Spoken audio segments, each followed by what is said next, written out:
भारत ने खेली बड़ी चाल, पाकिस्तान के कर दिए दो टुकड़े। बलूचिस्तान बनेगा नया देश, जहां मौजूद है कुदरती संसाधनों का भंडार। भारत के इस दाव से पाकिस्तान की टूट जाएगी कमर। प्रधानमंत्री नरेंद्र मोदी ने भारतीय सेना को दी खुली छूट। अब दुनिया के नक्शे से गायब हो जाएगा ये आतंकवादी मुल्क। दोस्तों, पहलगाम आतंकी हमले के बाद भारत के काउंटर एक्शन पर एक बहुत बड़ा अपडेट सामने आ चुका है। प्रधानमंत्री नरेंद्र मोदी ने रक्षा मंत्री Rajnath Singh, national security adviser Ajit Doval और जल, थल और वायु तीनों सेनाओं के चीफ के साथ करीब 1.5 घंटे लंबी मीटिंग की, जिसके बाद अगली मीटिंग गृह मंत्री अमित शाह के साथ हुई। इन मीटिंग्स में प्रधानमंत्री ने भारतीय सेना को आतंकवाद से निपटने की खुली छूट दे दी है। यानी कब, कैसे और कहां हमला करना है वो अब इंडियन आर्मी तय करेगी। लेकिन इस मीटिंग के साथ पाकिस्तान की उल्टी गिनती शुरू हो चुकी है और खुद पाकिस्तान के रक्षा मंत्री ख्वाजा आसिफ ने एक इंटरव्यू में कहा कि हमने अपनी सेनाओं की तैनाती बढ़ाई है क्योंकि कुछ ऐसा है जो अब तुरंत हो सकता है। इस दौरान उनके चेहरे पर डर के भाव साफ साफ देखे जा सकते थे। लेकिन पहलगाम हमले को हुए 1 हफ्ता बीत चुका है, मगर अब तक भारत ने कोई एक्शन क्यों नहीं लिया? तो इसके पीछे का कारण बिल्कुल सिंपल है। भारत इस बार हड़बड़ी में कोई छोटा जवाबी हमला नहीं करना चाहता, बल्कि पाकिस्तान को सुरक्षा, अर्थव्यवस्था और कूटनीतिक तौर पर ऐसी बड़ी चोट देने वाला है जो पूरी दुनिया याद रखेगी। लेकिन रातों रात क्यों अचानक से कश्मीर के 48 टूरिस्ट स्पॉट बंद कर दिए गए?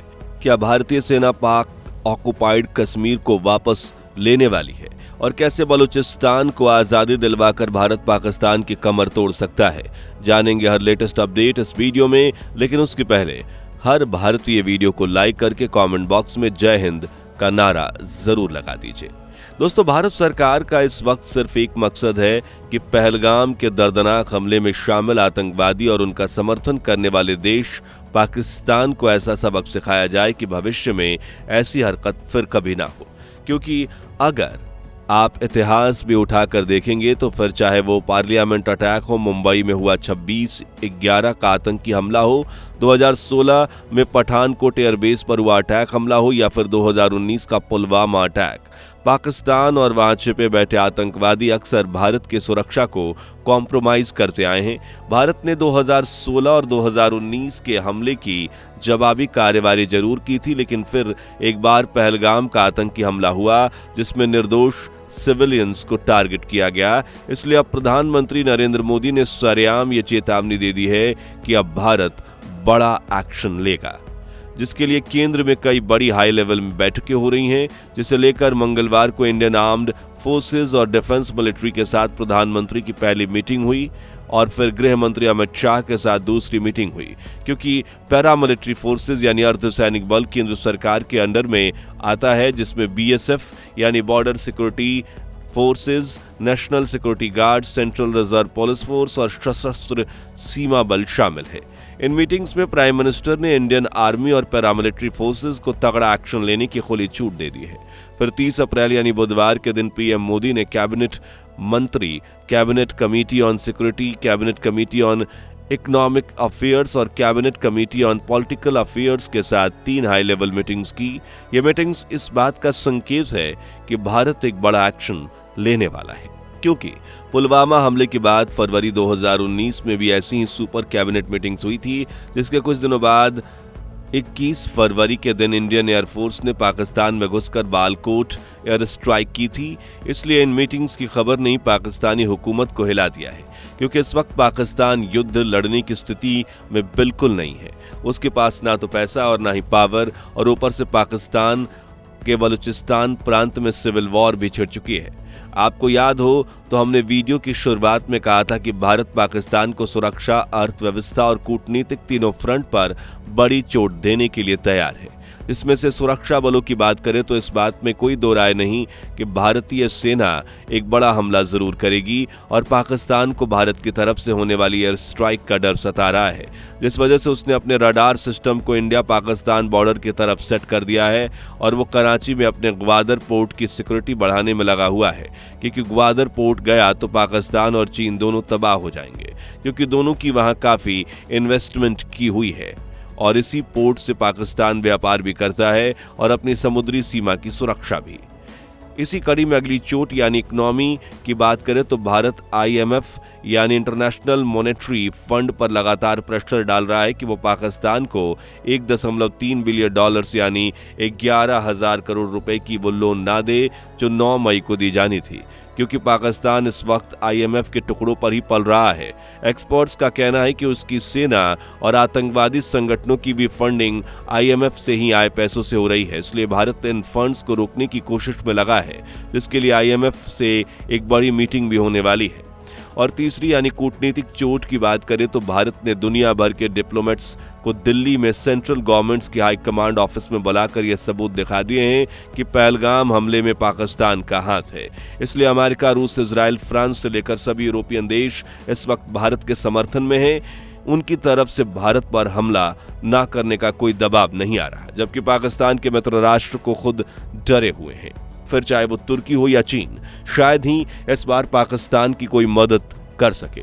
ऐसे में भारत पाकिस्तान से 2.5 गुना बड़ी सेना, 10 गुना ज्यादा डिफेंस बजट और 10 गुना बड़ी इकोनॉमी लेकर पाकिस्तान पर ऐसी एक्शन करने वाला है जो दुनिया याद रखेगी। लेकिन सुरक्षा, अर्थव्यवस्था और कूटनीति के अलावा भारत ने एक ऐसा सीक्रेट कदम उठाया है जो पाकिस्तान की कमर तोड़कर रख देगा। जी हाँ, इंटरनेशनल लेवल पर भारत की तरफ से बलूचिस्तान की आजादी का मुद्दा उठाया जा रहा है।